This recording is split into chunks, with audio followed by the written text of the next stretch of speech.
आज का हमारा टॉपिक है छंद। छंद दो प्रकार के होते हैं, एक होते हैं वार्णिक छंद, एक होते हैं मात्रिक छंद। तो मात्रिक छंद हम कर चुके हैं, वार्णिक छंदों की हम बात करते हैं। तो उसमें हमारे पास आज का टॉपिक जो है द्रुत विलंबित छंद है। तो इसकी परिभाषा और हम उदाहरण के बारे में जानकारी प्राप्त करेंगे। बात करते हैं इसकी परिभाषा की, तो हम शुरू में ऐसे लिखेंगे कि द्रुत विलंबित छंद एक वार्णिक छंद है और इसके प्रत्येक चरण में कुल 12 वर्ण होते हैं। आप इसमें गिन के भी देख सकते हैं। उदाहरण में देखिए, दिवस का अवसान समीप था, तो 4, 4, 8 और 4, 12 वर्ण हैं। ठीक है ना, एक पंक्ति में 12 वर्ण होते हैं।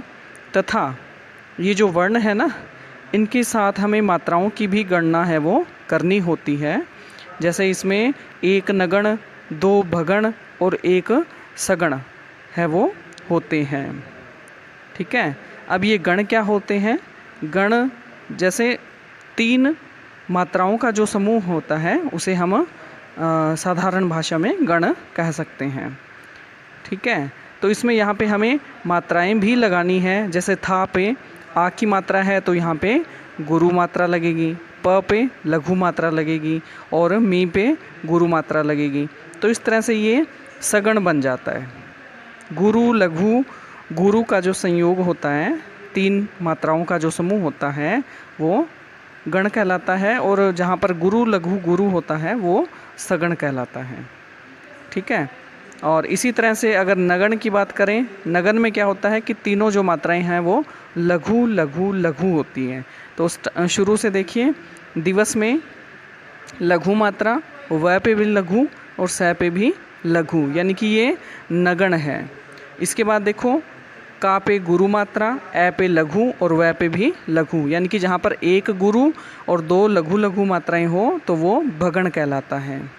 और इसी तरह से आगे सा पे गुरु मात्रा, न पे लघु मात्रा और स पे भी लघु मात्रा, तो एक गुरु और 2 लघु मात्राएं होती हैं, वो भी भगण कहलाता है। और हमने सगण की बात पहले कर ही ली थी। तो इस तरह से प्रत्येक पंक्ति में 12 वर्ण होते हैं और उस पंक्ति में एक नगण होता है, फिर 2 भगण आते हैं और फिर एक सगण का योग होता है। तो इस तरह से यह एक द्रुत विलंबित छंद की परिभाषा हमारे सामने है। और उदाहरण हमने साथ ही प्रथम पंक्ति में हमने कर ही लिया कि दिवस का अवसान समीप था, गगन था कुछ लोहित हो चला, तरु शिखा पर थी अब राजती, कमलिनी कुल वल्लभ की प्रभा। तो आप अगर इनकी सभी पंक्तियों पर इस तरह की मात्राएं लगाकर गण बनाकर देखोगे तो आपको प्रत्येक पंक्ति में एक नगण, 2 भगण और 1 सगण प्राप्त होंगे। अब ये देखिए, गण 4 हैं और 3 वर्णों पर जो लगी मात्राएं होती हैं वो गण समूह कहलाती है ना। तो 4 तिये 12, तो टोटल जो 12 वर्ण है वो हमारे सामने हैं। फिर हम इसमें समन्वय या विशेष भी दे सकते हैं कि उपयुक्त उदाहरण से स्पष्ट है कि इसमें प्रत्येक चरण में 12 वर्ण हैं और प्रत्येक चरण में एक नगण, 2 भगण तथा 1 सगण है वो